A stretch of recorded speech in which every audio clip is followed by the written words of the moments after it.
એક જગ્યાએ પ્રોગ્રામમાં ગયો ને ભાઈ, એટલે ભાઈ મને કીધું, મને કે પેલા તમે કાંઈ આ ગળડન ફળડન કર્યા વગર ડાયરેક્ટ ચાલુ કરી દેતા હો તો. મેં કીધું ભાઈ એવું ન હોય, અમારે સ્તુતિ થઈ જાય મનોમન. આમાં ઘણા એવા ઓડિયન્સમાં માણસો બેઠા હોય કે અમારે હારે અમે જે શ્લોક બોલીએ બોલતા પણ હોય છે. પેલા પ્રાર્થના અને પછી એની પ્રેરણા થાય ને એ પછી અહીંથી શરૂ થાય. અમારું જામ્યું જામે નહીં, આપણે કહીએ એવું કોઈ દી ન થાય. હમણાં ભૂરો મારી પાસે આવ્યો, મારો મિત્ર ભૂરો, મને કે માયાભાઈ મારા બાપામાં દશરથ રાજામાં કાંઈ ફેર નહીં. લે અરે મેં કીધું ક્યાં તારા બાપા, ક્યાં મહારાજ દશરથ? મને કે હા હા કાંઈ ફેર નહીં. કઈ રીતે? મને કે દશરથ રાજાની ઈચ્છા એવી હતી, એ થાહે જનરેટરમાં ડીઝલ ખૂટ્યું બપોરનું હાલે છે, એ આગળ પાછું શરૂ થઈ જાય. તમે અહીંયા હું તો દેખાવ છું ને બસ યાર. અને આમ તો અમારા બહુ મોટા સિટીમાં મુંબઈમાં ને એમાં હોલમાં પ્રોગ્રામ હોય ને એ આમ જ હોય. ઓડિયોસમાં લાઈટ ન હોય ને અમે જાણે કેમ આમ રેકોર્ડિંગમાં બેઠા હોય. આખું બંધ કરીને મીંદડી દૂધ પીતી હોય ને એવું લાગે, પણ એ જો થઈ ગઈ પાછી, એમાં કઈ વાર લાગે જ નહીં. એટલે મેં ભૂરાને કીધું, મેં કીધું ભાઈ ક્યાં તારા બાપા, ક્યાં મહારાજ દશરથ, જગત આખાનો બાપ રાઘવ, એના પિતા? મને કે એમ વાત નથી. મેં કે તો? મને કે બેયની ઈચ્છા ન પૂરી થઈ. મને કે કઈ રીતે? મને કે રામની ઈચ્છા એવી હતી કે દશરથ રાજાની ઈચ્છા એવી હતી કે રામ ગાદીએ બેહે, અને મારા બાપાની ઈચ્છા એવી હતી કે ભૂરો ભણવા બેહે.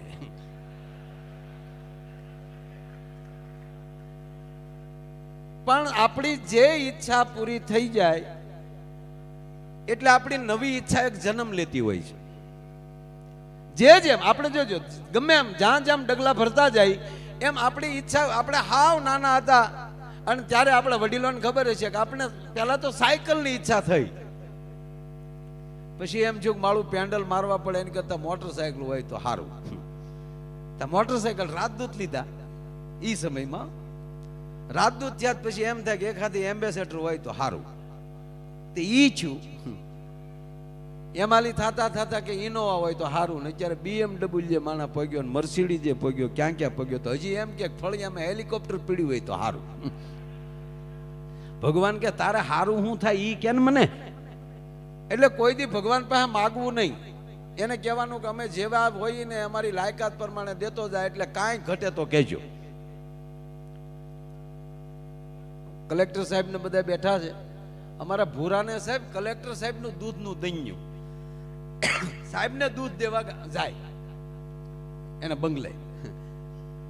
તે એક દી સાહેબ કઈક ઘરે હતા ને એમાં વળી ભૂલથી સાહેબ ને એમ છે કોઈ હાજર નહોતું. સાહેબ પોતે ઉભે કે આય ભાઈ ભૂરા, આય ભાઈ ભૂરા કીધું. ભૂરાએ સાહેબ ને રામ રામ હાથ મિલાવ્યો. પછી તો સાહેબ ગમે ને ગાડી અડાડી દે. કલેક્ટર સાહેબ નું કામ હોય તો ભૂરાને મળી ગયો. એલા તને હાથ મિલાવ્યો એ ગુનો. પછી ગમે ત્યારે આખા ગામમાં કાંઈ કહેવાય તા કે સાહેબ નું કામ હોય તો ભૂરાને મળજો. તે ગામે કીધું, ગામડાને ખબર જ હોય ને કે આ દૂધ દેવા ગયો ને સાહેબ મળી ગયા હોય ને આ મૂળ તો ભૂરો. એટલે ગામે બે ત્રણ જણાએ કીધું કે અમારે ભૂરા કામ હશે તો કેવું એ તો બરાબર, પણ તારે તો સાહેબ અરે હાવ તારે ફેમિલી રિલેશન, આપણે દૂધ દે ઈ સાહેબ ખાય, એટલે ભાઈ એ તો તારું દૈન્યું છે ખાય જ ને. એટલે ગામનાએ કીધું કે એક કામ કર, અમારે કામ હશે ત્યારે જ કેવું, પણ આ તારા છોકરા ઊભા વાહડા આટા મારે ને એને ત્યાં નોકરી લગાડી દે. એટલે કે હા ઈ હાસો. ભૂરો સીધો સાહેબની ઓફિસ, હો કલેક્ટર ઓફિસ. સાહેબને જ ખબર હતી કે આમાં લેવલ કેટલું છે, એટલે લખીને ના લે મોકલું. સાહેબને કહો ભૂરાભાઈ મળવા આવ્યા. એટલે સાહેબની પાસે ચીઠી ગઈ, ભૂરાભાઈ દૂધવાળા આપણું દૂધ દેવા આવે છે એ મળવા આવ્યા છે. સાહેબને થયું કે આ ત્યાં ત્યાં બહાર વધારે ખોટી કરશું ત્યાં બીજી વાતો કરશે, એની કરતા બધી મીટિંગો કેન્સલ કરો ને ભૂરાને પેલા બોલાવી લો. આય ભૂરા આવ તા કે કેમ છો સાહેબ? આમ આટો ફરીને ઠેઠ સાહેબના ટેબલે રામ રામ મળવા ગયો અંદરથી. પણ કે અહીંયા જ બે તા કે આ પણ વાત સાચી સાહેબ, છોકરાને નોકરીએ લગાડવા છે. સાહેબ કે કેટલું ભણ્યા? તક ભણ્યા હોય તો અમે થોડા તમારી પાસે આવીએ. એટલે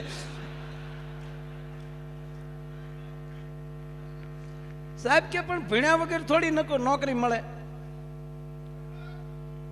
તાકે તો સાહેબ એક કામ કરો, હું 10 ભણેલો સૌ, આપણું ગમે ત્યાં ગોઠવો. તમારા કેટલા વર્ષ થયા? તા કે 49. તા કે ઈ 30 વર્ષ સુધી નોકરી મળે ભૂરાભાઈ, 49 નોકરી ન મળે, 49 પેન્શન મળે. તા તો પેન્શન આપો. સાહેબ કે પણ નોકરી કરી હોય તો પેન્શન મળે ને.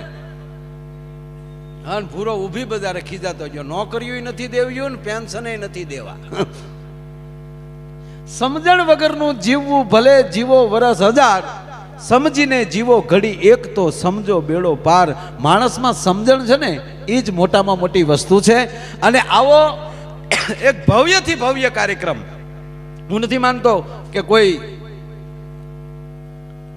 આવી ખેડૂત ઉત્પાદન સમિતિનો આવડો કાર્યક્રમ ક્યાંય ગુજરાતમાં થયો મેં પહેલો જોયો છે ઊંચામાં સાહેબ.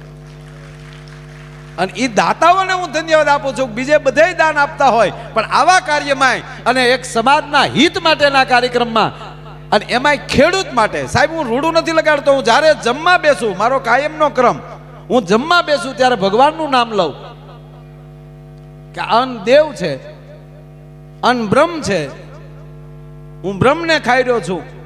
એવા સારા વિચારથી ભગવાનનું નામ લઈ અને સાહેબ જ્યારે હું જમી લઉં ત્યારે મારો કાયમનો ક્રમ એટલું કહું, આ અન્ન જે ખેડૂના ખેતરમાં પાક્યું હોય ભગવાન એનું કલ્યાણ કરજો, એનું અભિરે ભરજો. અને નરું સત્ય છે. માણસ બહુ સંશોધનમાં ચડી જાય. આપણે જોજો કોઈ પણ માણસ સારું કામ કરતા હોય ને એટલે આપણે 5 જણાની વાતો કરે, ફલાણા ભાઈ બહુ સારા હો. અથવા તો કોઈ બેન આ વિસ્તારના ધારાસભ્ય, અને જે વિસ્તારમાં સારા સભ્યો મળે ને એ સારી વાત છે. નગર અમુક જગ્યાએ ધારાસભ્ય હોય પણ સારા સભ્ય ન હોય. હા, હું તમને એક સમયની વાત કરું. એક વખતે એક ધારાસભ્ય ગાંધીનગર ગયા, ત્યાં કોકે પૂછ્યું કે ઇંગ્લિશ ફાવે? ધારાસભ્ય કે સારું હોય તો દેશી ફાવે. લે, ઈ લોટ તો હાવ દેખાતો જ ન હવે છે. 1-2 ખરેખર ઓલા ભાષાનું કહેતા હતા ને આ પીવાનું સમજતા હતા. બોલો. પણ એક સારા સભ્ય ધારાસભ્ય મળે છે. એવા બેનબા તમને ધારાસભ્ય મળ્યા છે એટલે એમને પણ હું ધન્યવાદ આપું છું. એને તાળીઓથી વધાવો. કારણ કે દરેક કાર્ય મારે જે વાત કરવા જ આવી છે કે જે તમે કરી રહ્યા છો એ તમે નથી કરતા, તમારી પાસે કોક કરાવે છે. આઈલી માયાભાઈ બોલે છે, માયાભાઈ બિલકુલ નથી બોલતા. કોક આ બોડીનો ઉપયોગ કરીને બોલીને વયા જાય છે. કલેક્ટર સાહેબ રોજ આ કામ કરે છે, એ પોતે નથી કરતા. સાહેબ એની કોલેજમાં એની સાથે કેટલા ભણેલા છે પણ એ જ કલેક્ટર શું કામ? આપણી વચ્ચે એટલા બધા માણસો રહેતા હોય. અહીંયા તમે સાંભળી લો કે આ જે આપણા ચેરમેન સાહેબ છે માર્કેટિંગ યાર્ડ, આ સમિતિના ચેરમેન, હવે આ બધા એટલામાં આપણો ક્રમ શું કામ આવ્યો? ત્યારે માની લેવાનું કે ભગવાને મને આવું કાર્ય કરવાનો મોકો આપ્યો છે, મને આ પાત્ર આપ્યું છે અને એ મારે પાત્ર હવે ભજવવું છે. આ નરું સત્ય છે. એક નાનો દાખલો દઉં. એક ભાઈ એક રાજ હતું. એમાં ત્યારે લોકશાહી નહોતી પણ આ ક્રમ તેદી ચાલુ થયેલો. ભાઈ એ રાજમાં એવું હતું કે રાજાને 5 વર્ષ જ રાજ કરવાનું. 5 વર્ષ પૂરા થાય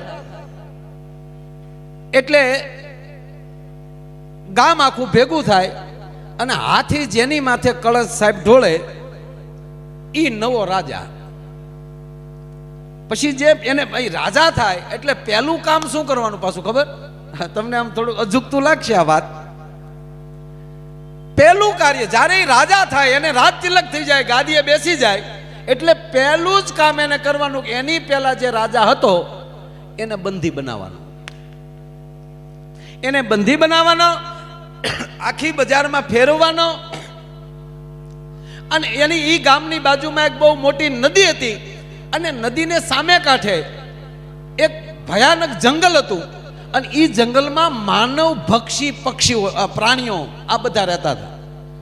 ગીધ ને સિંહ, પક્ષી ઉપાડી જાય, પ્રાણીએ ઉપાડી જાય, આવા માનવ ભક્ષી બધા અહીંયા રહેતા હતા.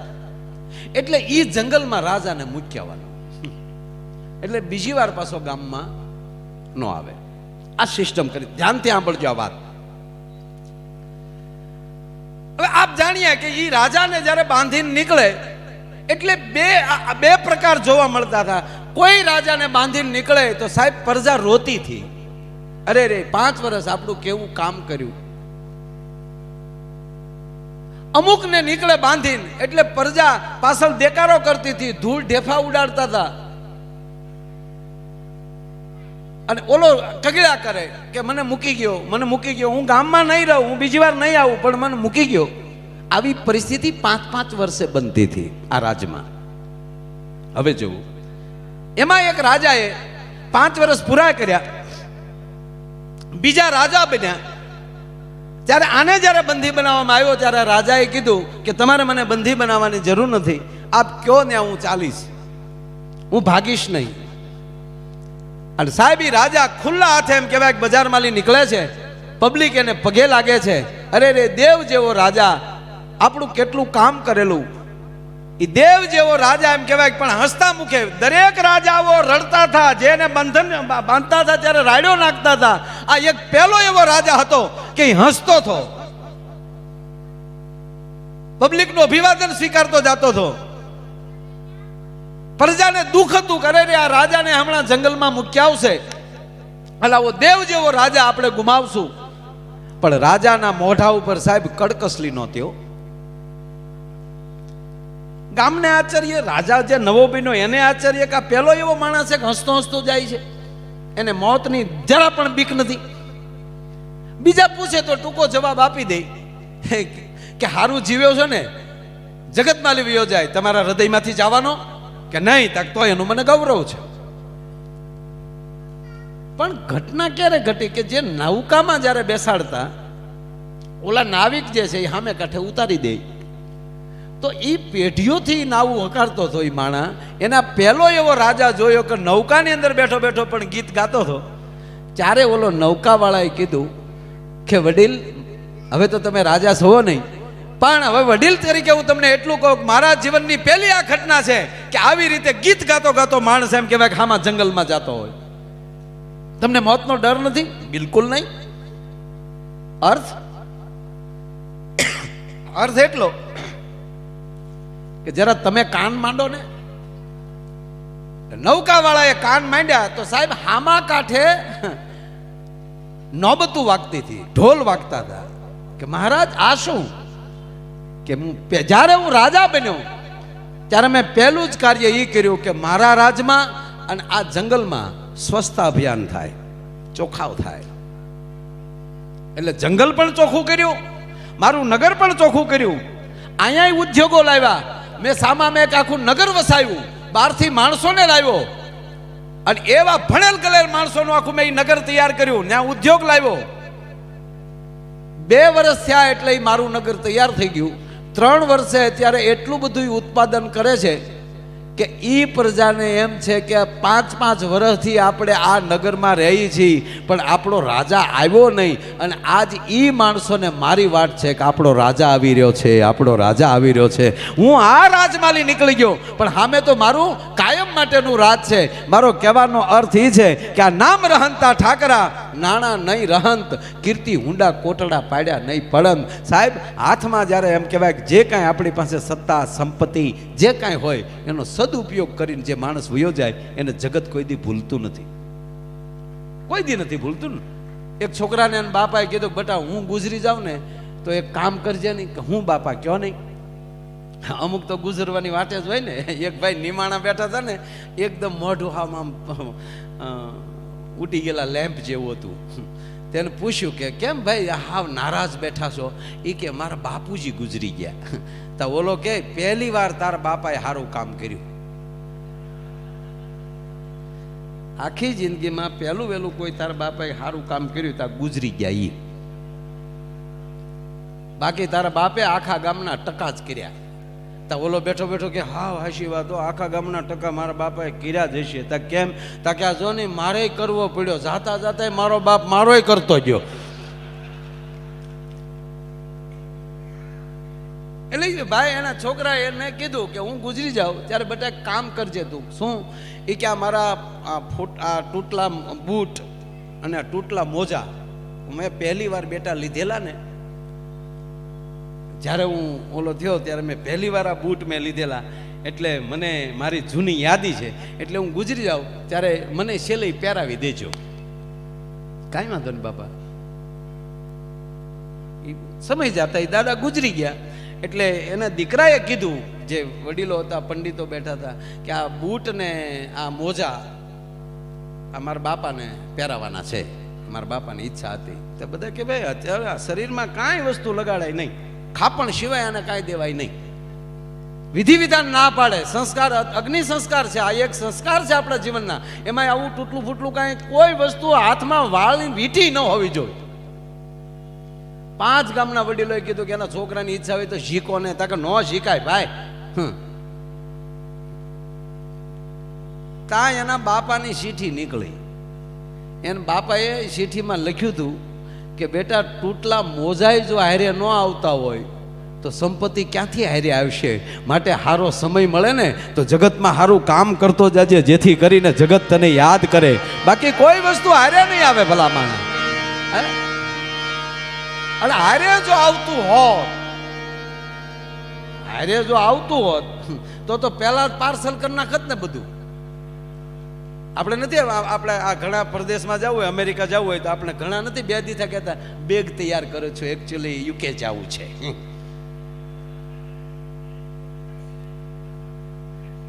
તો આ તમને લાગે તો અહીંયા હારે લઈ જવાતું હોત તો આ 5-5 વર્ષ અગાઉ શરૂ કરી દે. પણ મારો વાલીડો ભગવાન એવો છે ને, કોઈને ખબર જ નથી પડવા દેતો. એ લે આ લે એટલું જ થાય હો. અને કેવું કેવું પાછું ભગવાન આમ જો પાછું બનાવ્યું કેવું, બધું ત્રિગુણી. આ માયા બનાવી બધા ભગવાન. જો સવાર બપોર ને સાંજ આખો દિવસ પૂરો, બાળપણ યુવાની ગઢપણ આખી જિંદગી પૂરી, શિયાળો ઉનાળો ચોમાસું આખું વરસ પૂરું. આ બધું 3. અહીં જોજો આપણે આ બજારમાં હરાજી થતી હોય કે 1 વાર 2 વાર 3 વાર ડબદીન પૂરું. કેવું છે કા? હુમલાય 3 જ આવે. એક બેન એ આલે લે અને પાછું ગામ વાતો કરે. અમારે અરે ચા પીતા હતા, ચા ગરમ હતી તો એ ઠરી ગયા. ખરેખર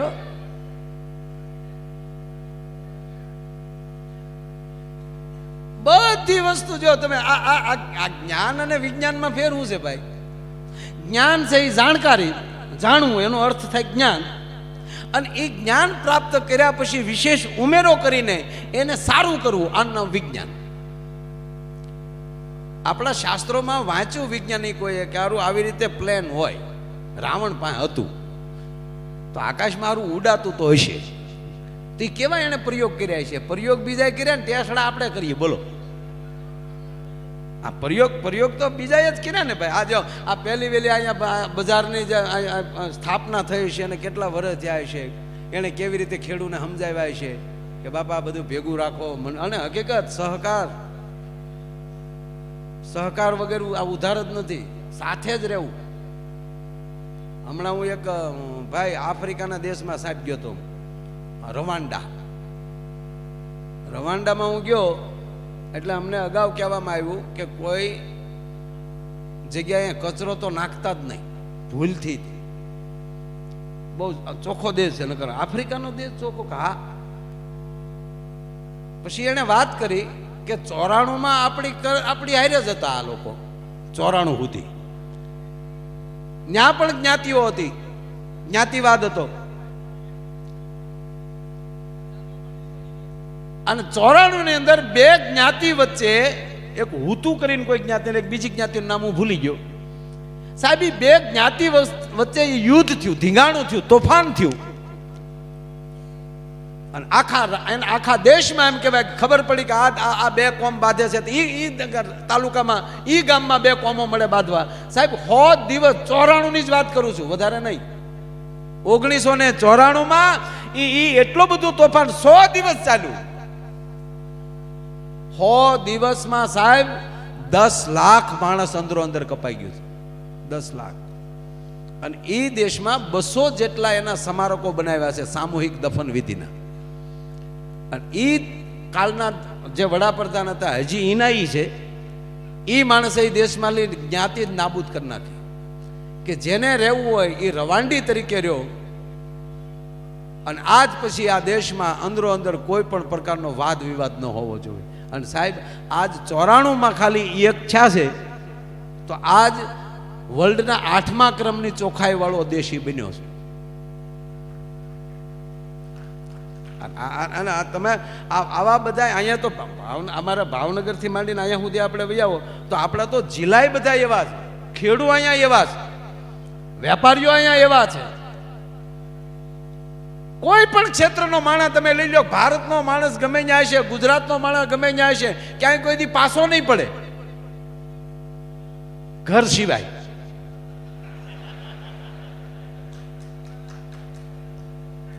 હવે તમે જો મેં ઘર સિવાય કીધું તો બધાએ તાળીઓ પાડી. એનું કારણ એ છે કે ઘરે પણ આપણી માતા હોય એટલી હોશિયાર છે સાહેબ. હા, આ દેશ તો માતૃત્વનો દેશ છે ને.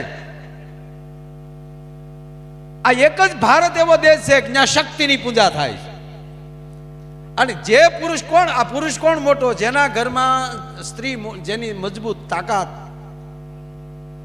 ઈ પુરુષ મોટો. જેની અર્ધાંગના મોટી, એના વિચાર મોટા, ઈ મોટો. આ ભોળાનાથ મોટા શું કામ કહેવાય બધાય કરતા? કારણ કે ઉમા એની બાજુમાં બેઠી છે. ભવાની વિવાદે વિષાદે પ્રમાદે પ્રવાસે જલેશાનલે પર્વત શત્રુ મધ્ય યારાયણે ચારાયણે સદામાં પ્રપાહી ગતિસ્તમ ગતિસ્તમ તમે કા ભવાની. કારણ કે બાજુમાં ભવાની બેઠી છે, ઉમા બેઠી છે. તમામ શક્તિઓમાં પ્રથમ કોઈ નામ હોય તો ઉમા છે. હિમાચલમાં ભગવતી જ્યારે એમ કહેવાય કે યજ્ઞમાં જ્યારે સતીએ પડતું મૂક્યું અને બીજો જન્મ જ્યારે હિમાલયના ઘરે લીધો ત્યારે જન્મની સાથે કોઈ નામ હોય તો ઉમા. અને મહાદેવે વધારે એના મુખેથી નામ લીધું હોય તો ઉમા. જ્યારે જ્યારે પાર્વતીને બોલાવવાનું થયું, પાર્વતી તો તપ કર્યા પછી નામ આવ્યું, પણ બાલ્ય અવસ્થામાં નામ હતું ઉમા. અને ઈ નામ મહાદેવને બહુ ગમતું, એટલે જ્યારે જ્યારે કઈ બોલાવવાનું થાય ત્યારે મહાદેવ ઉમા તરીકે બોલાવતા હતા. રામાયણનો કોઈ પણ સોપાઈ લઈ લ્યો ભગવાન શિવની, એ ઉમા કહું મેં અનુભવ અપના, આ ભગવાન શિવ બોલે. એ ઉમા, એ પાર્વતી, ઉમા કહું મેં અનુભવ અપના, સત હરિ ભજન જગત સબ સપના. એટલે મહાદેવ મોટા છે, બાજુમાં પાર્વતી ઉમા બેઠી છે. રામ મોટા છે, એને આપણે બધા ભગવાન કહી છે. શું કામ? એની બાજુમાં કહેવાય કે મારી તમારી જગદંબા જગતજનની જાનકી બેઠી છે. અને દરેકના ઘરે જો સવારમાં માં ઊભી થાય એટલે અષ્ટભુજા છે, 8 કામ કરતી જતી હોય. ઘડીક છોકરાઓના નવરાવતી જાય, પછી 4 નાસ્તો કરતી જાય. સવારમાં જો શક્તિના રૂપ છે. બાપની ઘરે હોય ત્યારે બાલિકા છે, કુંવારી છે ત્યારે ઉમા છે, પણ લગ્ન થાય એટલે સવારમાં જાગે એટલે સીધી અષ્ટભુજા. ઘડીક આમ કામ કરતી જાય, ઘડીક સુલાનું કામ કરતી જાય, ઘડીક છોકરાઓને હાચવતી જાય, એને તૈયાર કરતી જાય, ત્યાં સ્કૂલનો ટાઈમ થઈ જાય, એને છોકરાઓને તૈયાર કરતી જાય, ત્યાં ઓલા ઘૂઘુને ઓફિસનો ટાઈમ થઈ જાય, એ ઘૂઘુનું ટિફિન તૈયાર કરતી જાય. 8 હાથે કામ કરતી હોય. એ સવારના પહોરમાં જગદંબા અષ્ટભુજા છે. રસોડામાં રાંધતી હોય ત્યારે અન્નપૂર્ણા છે. કરકસર કરીને ઘરની સંપત્તિનું ધ્યાન રાખતી હોય ત્યારે લક્ષ્મી છે. અને ભૂલથી એના પતિએ એના બાપુજીનું એના ભાઈની ખરાબ વાત કરી તો ચંડી છે. આ નરું સત્ય છે. અને આપણે પુરુષો ભાગશાળી છીએ, આપણે બધાય રૂપના દર્શન થાય. બોલો,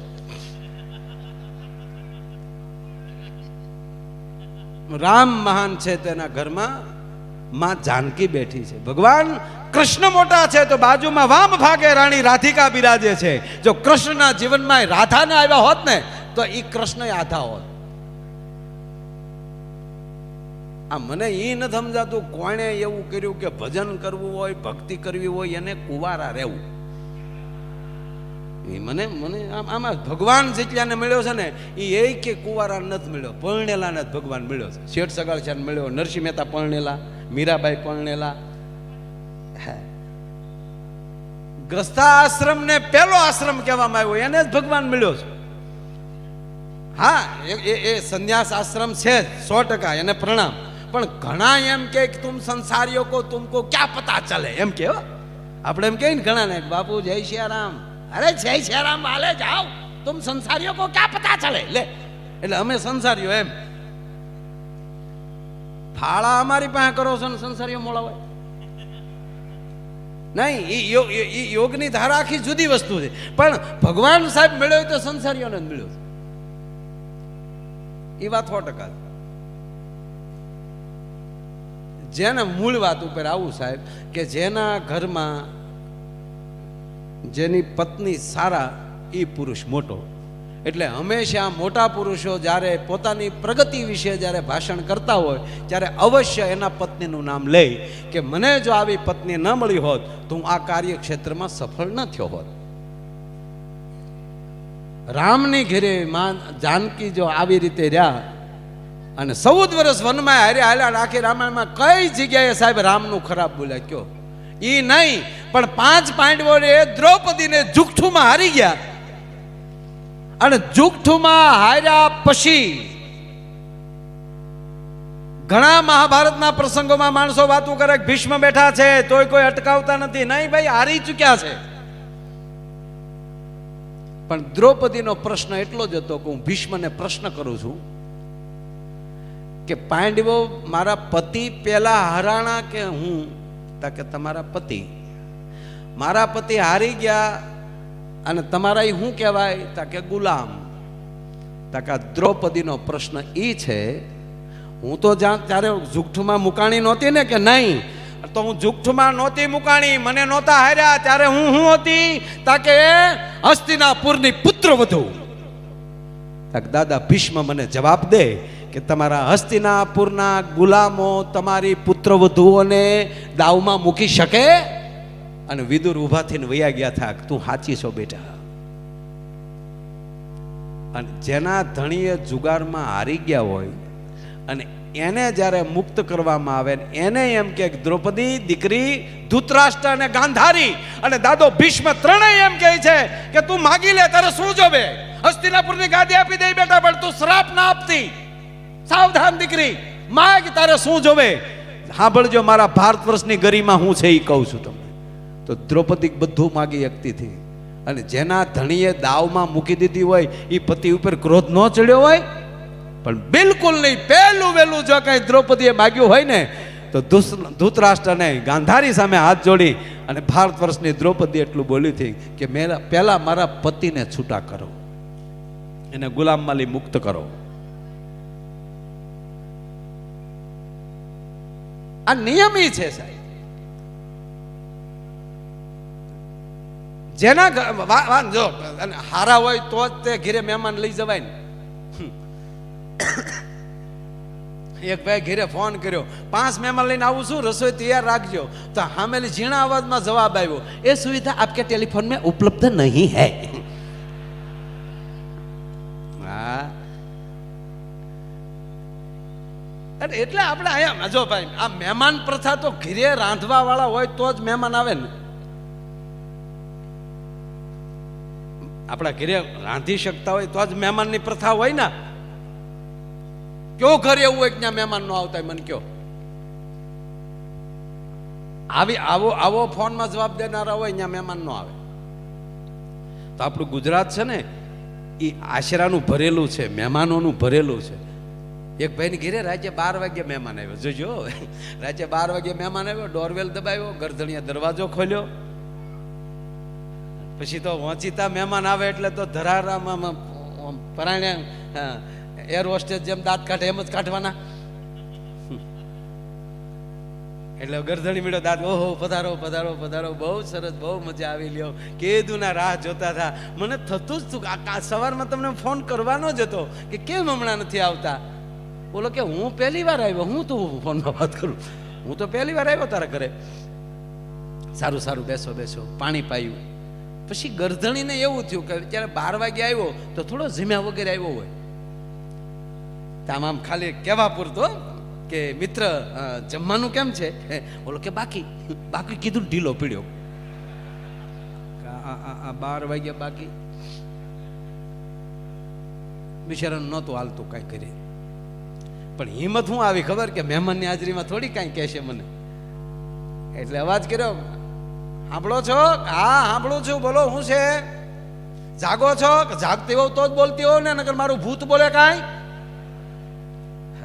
એક ભાઈએ તો એની પત્નીનું નામ ગૂગલ રાખ્યું, કે કોકે પૂછ્યું તમે ગૂગલ કેમ રાખ્યું? તા કે એક પ્રશ્ન પૂછું ને 100 જવાબ આપે.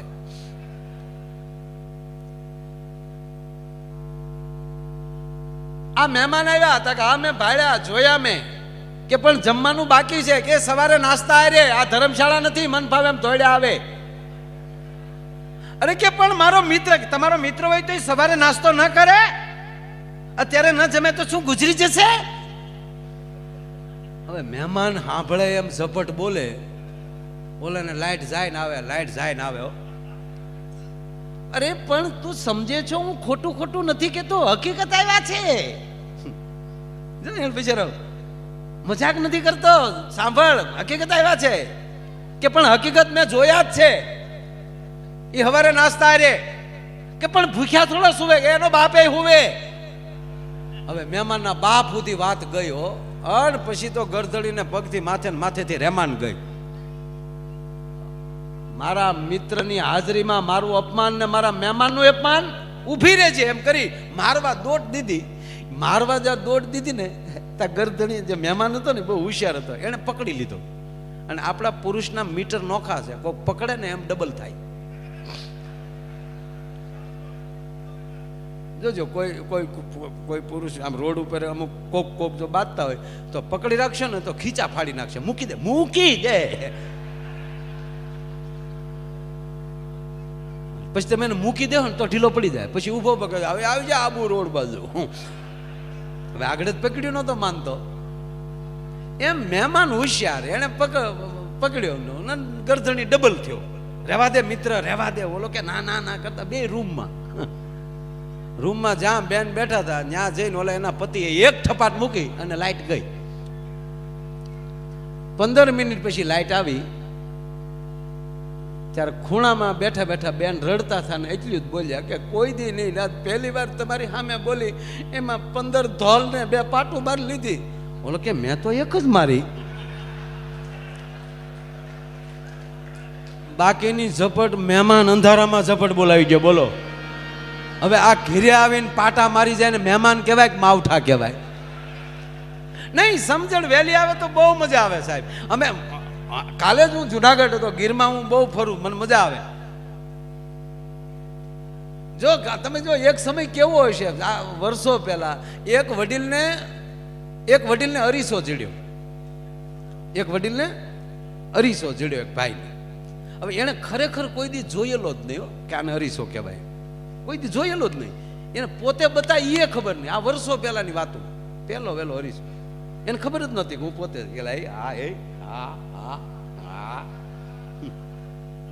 સાહેબ 2 મિનિટ બેસો, આ વાત પર નાખું ત્યાં હું આ એક વાત પૂરી કરી નાખું. અરીસા વાળી સોરી હો, અરીસો જડ્યો. ગામડાનો માણસ, હાવ અભણ, કોઈ દી અરીસો જોયેલો નહીં, આને અરીસો કહેવાય. આપણે પોતે આવા બતાવી એ ખબર જ નહીં. અને એ તો આમ જો વાહ હે વાહ, હા કોક આવે ને તો તરત આમ પાછું છુપાવી દે, ભૈયા જાય તરત કરે વાહ વાહ. 3 દી ઘીરે જ ન ગયો. એની પત્નીને એમ થયું મારું ઘૂઘલું 3 દી થઈ ગયું ક્યાં? તે બેન ભાત લઈને ન્યા ગઈ. તેના પત્ની ન્યા ગયા ને ભાત લઈને, ટિફિન લઈને, આમ જોતો હતો. એની પત્નીને આવતા જોઈ ગયો ને, અને આને છુપાવી દીધું પાછું. એની પત્નીને શું મારા રોયે ક્યાંક છુપાવ્યું છે. જમવા બેસાડી, વાતવે વળગાડી અને ધીમેક દિન પછેડી લઈ લીધી. ખોલ્યું તો અરીસો, બિચારી એને નહોતો જોયો.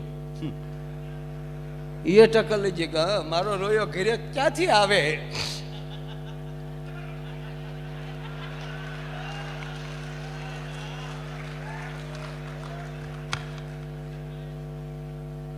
અને એને જે અરીસા સામે ખીજાણીઓ, શિબલી કોકના ઘરમાં આવું ન કરાય.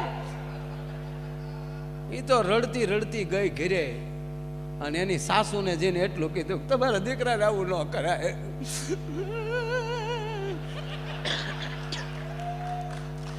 એના સાસુએ કીધું શું મારા દીકરા કર્યું? તમારા દીકરાને આવું ન કરાય.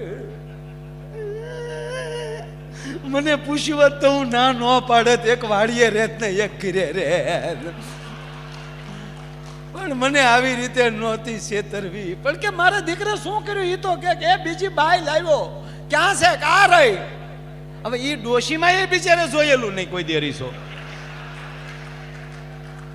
તો ડોશીમાં મીડ્યા રડવા કે મારો રોયો લાવ્યો ને હાવ બુઢી લાવ્યો. સમજણ દે તો ભેગું ધન દે, નહીતર તારી સમજણ પાછી વાળ. એક તો સમજણ એમાંય નિર્ધન, આવા બબે ધક્કા સીધ માર.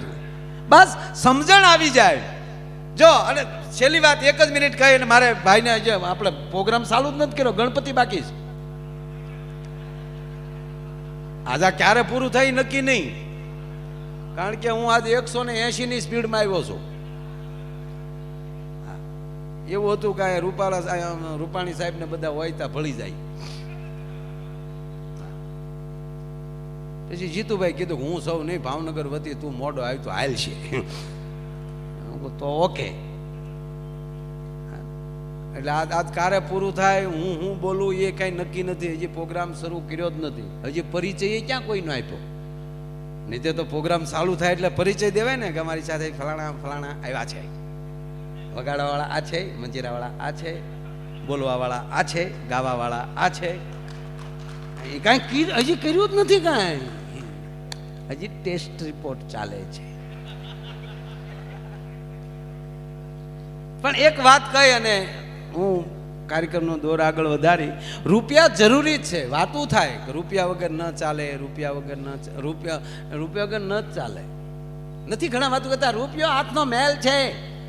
અને અમુક તો સાહેબ આપણે ટીવી ચાલુ કરીએ ને તો 3-4 જણા તો રીહ માલી ટીવીમાં બોલતા હોય, એ લક્ષ્મી હે ઉસકે પીછે મત ડોટુ દો, એ મિથ્યા હે. તો એ મેલ હોય તો ઉખેડીને તમે ફાળો કરજો ને, તમે તો શું કામે કરો? નહીં સાહેબ, પૈસા વ્યવસ્થા, રૂપિયા વગેરે હાલે જ નહીં. આ પેટ્રોલ પંપે ઉભા રહી 2 દુહા ગાઈ તો કઈ ટાંકી ફૂલ ન કરી દે પંપ વાળા. એ 4500 આપીએ ને ત્યારે કોગળો બહાર આવે ઘળક દે. પણ સર્વસ્વ નથી, એ વ્યવસ્થા છે. આ દાતાઓએ આપી દીધું. એ તો જ્યાં સુધી આ સમિતિ આ દિવાલું રહેશે ત્યાં સુધી નામ રહેશે ને કે અહીંયા કેવા કેવા વ્યક્તિએ દાન આપ્યું છે. દાખલા તરીકે એનો ટૂંકો દાખલો દઉં કે એક ભાઈ મારી પાસે આવ્યા. દાખલા બહુ 1 જ મિનિટની વાત સાહેબ. મારી પાસે આવ્યા ને કીધું દાખલા તરીકે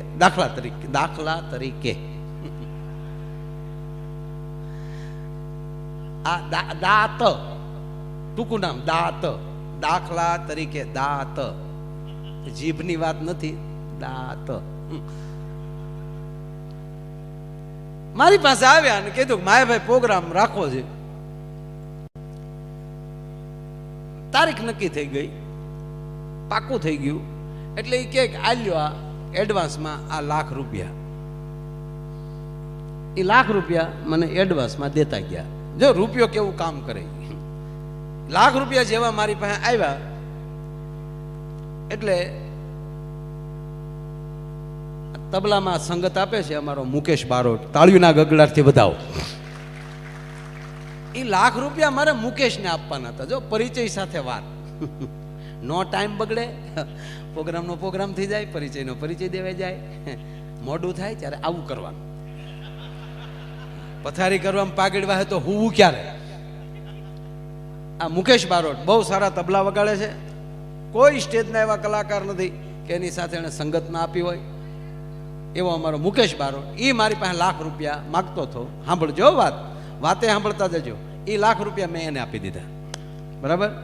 જેવા મેં ₹1,00,000 એને આપ્યા તો એણે આ બેન્જો માસ્ટર અમારો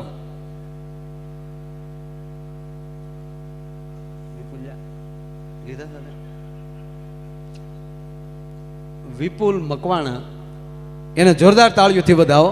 એ ₹1,00,000 એને આપી દીધા. એને જો 1,00,000 મારી પાસે હતા, મેં આપ્યા 1,02,000 છા. એ લાખ અહીંયા વ્યા ગયા. એની પાસે અમારો મંજીરાનો માણીગર ભૂપતભાઈ મેર માગતા હતા. વધાવો તાળીઓના ગળાથી. એ ₹1,00,000 એને આપી દીધા. એ મેર સાહેબની પાસે અમારે મીર સાહેબ, મહેન્દ્ર મીર, આજના ભજનીક, બહુ સારા ભજન ગીતો, તમારો આઈનું ઘરેણું છે, આ વિસ્તારનું ગૌરવ છે. એ મહેન્દ્ર મીર માગતા હતા. વધાવો તાળીઓથી મીરને. 1 લાખ, 2 લાખ, 3 લાખ, 4 લાખ અને 5 લાખ. 5 લાખનો વહીવટ થયો ને. પાછું બન્યું એવું કે એ મીર સાહેબ પાસે માયો આ હીર માગતો હતો, હું માગતો હતો, એણે મને આપી દીધા પાછા મારી પાસે આવી ગયા. જ્યાં મારી પાસે એ પૈસા આવ્યા ને, ત્યાં જેણે પ્રોગ્રામ નક્કી કર્યો ને એ બીજે દી આવ્યો. મને કે માયાભાઈ, વરસાદના હિસાબે પ્રોગ્રામ કાલનો જામનગરનો કાલનો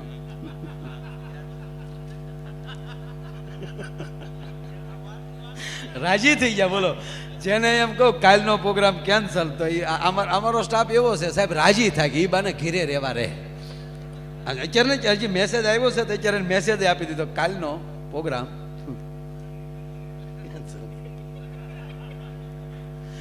જે ભાઈએ પ્રોગ્રામ નક્કી કર્યો હતો એ આવીને કીધું ભાઈ પ્રોગ્રામ કેન્સલ છે. હવે એ લાખ રૂપિયા એ લઈને વયો ગયો. આમાં કોના ગયા સમજાય? 1 જ લાખ રૂપિયા એ આટો મારી લીધો સમાજમાં. અને કોના, અને એક મૂળ હિંમત નથી હાલતી કે ચેક કરવાની કે ચેકી નાખવાની. પણ જો માયાભાઈ પાસે જ્યારે અહીંયા આવ્યા એ ભેગા જ આવી સમિતિમાં દાનમાં આપી દીધા હોત તો સાહેબ આ સમિતિઓ રહે ત્યાં સુધી એમ કહેવાય કે નામ અમર થઈ જાત.